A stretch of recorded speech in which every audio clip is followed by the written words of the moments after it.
नमस्कार साथियों, मिथिला दर्शन के क्रम में आज मैं आपको एक ऐसे धार्मिक स्थल की कहानी बताने जा रहा हूँ जिसे हर व्यक्ति देखना, सुनना व समझना चाहता है, जिसके दर्शन करने मात्र से सारे पाप नष्ट हो जाते हैं।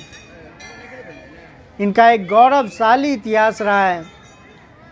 साथियों, जिसके बारे में आज मैं बताने जा रहा हूँ वह है उगना महादेव, भवानीपुर। बिहार के मधुबनी जिला के भवानीपुर पंडौल स्थित उग्रनाथ महादेव मंदिर लोगों के बीच उगना महादेव मंदिर के नाम से प्रसिद्ध है। इस स्थान की कथा महाकवि विद्यापति से जुड़ी है। महाकवि विद्यापति का जन्म उसी मिथिला भूमि पर हुआ जहाँ त्रेता युग में माता सीता अवतरित हुई थी। महाकवि विद्यापति भगवान शिव के अनन्य भक्त थे। उन्होंने भोलेनाथ पर अनेक पदों की रचना की थी। विद्यापति के भक्ति गीतों से भगवान शंकर सदा प्रसन्न रहते थे। गृहस्थी के दबाव में कई बार रचना कर्म अधूरा छूट जाता था, जिससे भगवान शंकर बड़े व्यथित होते थे। इसका समाधान करने के लिए भगवान शंकर मानव वेश में विद्यापति के घर पहुंच गए। उन्होंने अपना नाम उगना बताते हुए कहा, मैं बहुत गरीब हूँ, कई दिनों से भोजन भी नहीं किया हूँ। यदि मेरे लायक कोई छोटा मोटा काम है तो आप मुझे दे दीजिए। यह घटना 1360 ईस्वी के आसपास की बताई जाती है।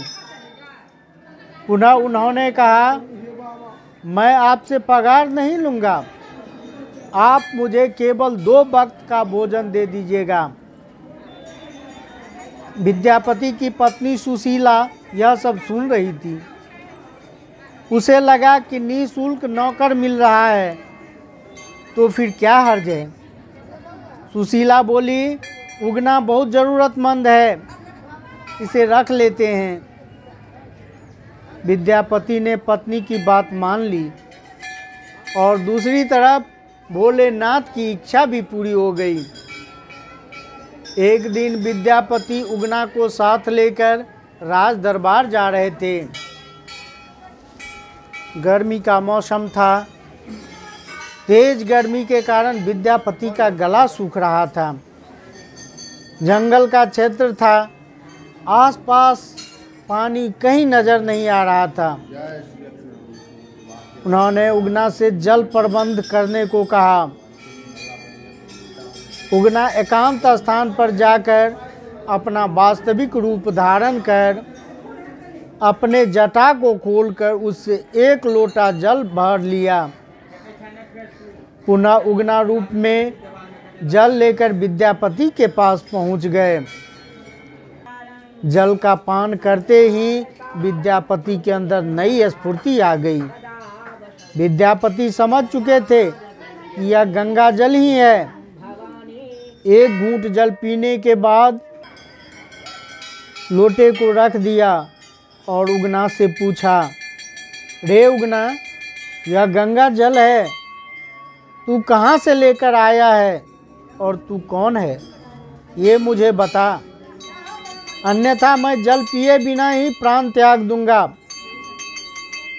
भक्त के हठपूर्ण आग्रह पर भगवान विवश हो गए और वे अपने वास्तविक रूप में प्रकट हो गए। साक्षात शिव को सामने देखकर विद्यापति उनके चरणों से लिपट गए और उनके आंखों से अश्रु धारा बहने लगी। शिव ने विद्यापति को अपने हाथों से उठाते हुए कहा, तुम मेरे प्रिय भक्त हो और यदि चाहते हो कि मैं सदा तुम्हारे साथ रहूं तो इस भेद को भेद ही रखना। यदि इस भेद को तुमने किसी के समक्ष प्रकट किया तो मैं तत्क्षण अंतर्ध्यान हो जाऊंगा। विद्यापति विवश भाव से सिर हिलाते हुए भोलेनाथ की शर्त मान ली। दूसरी तरफ सुशीला वास्तविकता से अनजान उसी तरह उगना से काम करवाती रही। भगवान शंकर की शर्त से बंधे विद्यापति चाहकर भी कुछ नहीं बोल पाते। एक दिन सुशीला उगना को जंगल से लकड़ियां काटकर लाने को बोली। उगना दूसरे काम में व्यस्त होने के कारण जंगल से लकड़ी लाना भूल गया। उस समय भोजन चूल्हे पर मिट्टी के बर्तन में बनता था। इस बात से सुशीला क्रोधित होकर चूल्हे से जलती लकड़ी निकालकर उगना को मारने दौड़ी। यह दृश्य देखकर अनायास ही विद्यापति के मुंह से निकल पड़ा, अरे यह क्या कर रही हो? यह तो स्वयं भगवान शिव हैं। इतना कहते ही भगवान शिव अंतर्ध्यान हो गए।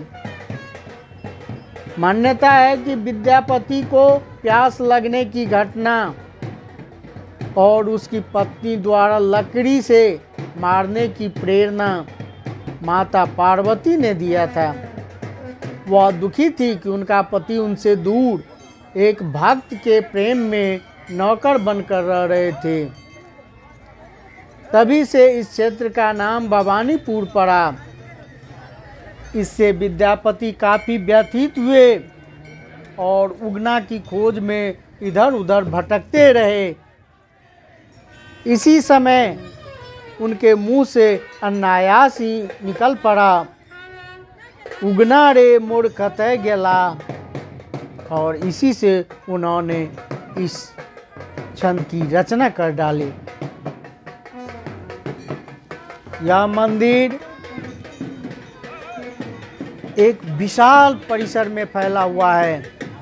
यहाँ भगवान भोलेनाथ, माता पार्वती, काशी विश्वनाथ, विष्णु भगवान, शनि महाराज, काल भैरव, हनुमान जी आदि कई मंदिर हैं। यहाँ मिथिला कोकिल महाकवि विद्यापति का भी मंदिर है। और इसी प्रांगण में एक चंद्रकूप भी है, जहाँ से भगवान भोलेनाथ ने विद्यापति के लिए अपनी जटा खोलकर और एक लोटा जल भरे थे। इस चंद्रकूप का जल कभी नहीं सूखता। और इसी मंदिर के प्रांगण में एक बहुत बड़ा तालाब भी है, जहाँ से भक्तगण स्नान कर चंद्रगुप्त से जल भरते हैं और उस जल से भगवान शिव को अर्पित करते हैं। पूजा पाठ के लिए फूल माला लोटा आदि की अच्छी व्यवस्था है। खाने पीने की भी अच्छी व्यवस्था है। अब जो आप सामने देख रहे हैं, यह माँ काली का मंदिर है, जो उगना महादेव मंदिर के ठीक बगल में है। और यह बहुत विशाल और भव्य मंदिर है। जो कोई भी भोलेनाथ के दर्शन करने के लिए आते हैं, वह माँ काली का आशीर्वाद प्राप्त करना नहीं भूलते। वो निश्चित रूप से माँ काली का आशीर्वाद प्राप्त करते हैं। यह मंदिर परिसर मधुबनी के से लगभग 10 किलोमीटर की दूरी पर अवस्थित है। यह स्थान रेल मार्ग और सड़क मार्ग दोनों से जुड़ा हुआ है। हर मौसम में लोग यहाँ आते हैं और पूजा पाठ करते हैं। इसी गांव में उगना हॉल्ट है, जो यात्रियों के लिए आसान हो गया है और आसानी से यहाँ यात्रीगण पहुँचते हैं।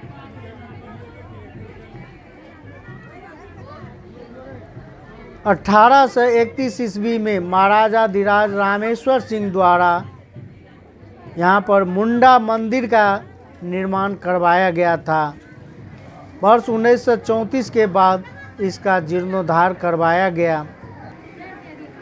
महाशिवरात्रि पर्व के अवसर पर यहाँ काफ़ी भीड़ रहती है। माघ महीने के संक्रांति से लेकर महाशिवरात्रि तक और श्रावण की सोमवारी को यहाँ दर्शनार्थी की काफ़ी भीड़ रहती है। यहाँ एक मेला सा लगा हुआ रहता है। उस समय हजारों की संख्या में कांवड़िए सिमरिया घाट से जल भरकर महादेव की पूजा अर्चना करते हैं। अब यहाँ आने जाने की काफ़ी सुविधा हो गई है। तो साथियों, यदि यह वीडियो अच्छा लगा हो तो इसे लाइक और सब्सक्राइब ज़रूर कर दें। मैं भगवान भोलेनाथ से प्रार्थना करता हूँ कि आप सभी को खुशहाल होने का आशीर्वाद प्रदान करें। आप सभी खुशहाल रहें, मंगलमय रहें, यही हमारी शुभकामना है। तो साथियों, ओके, धन्यवाद।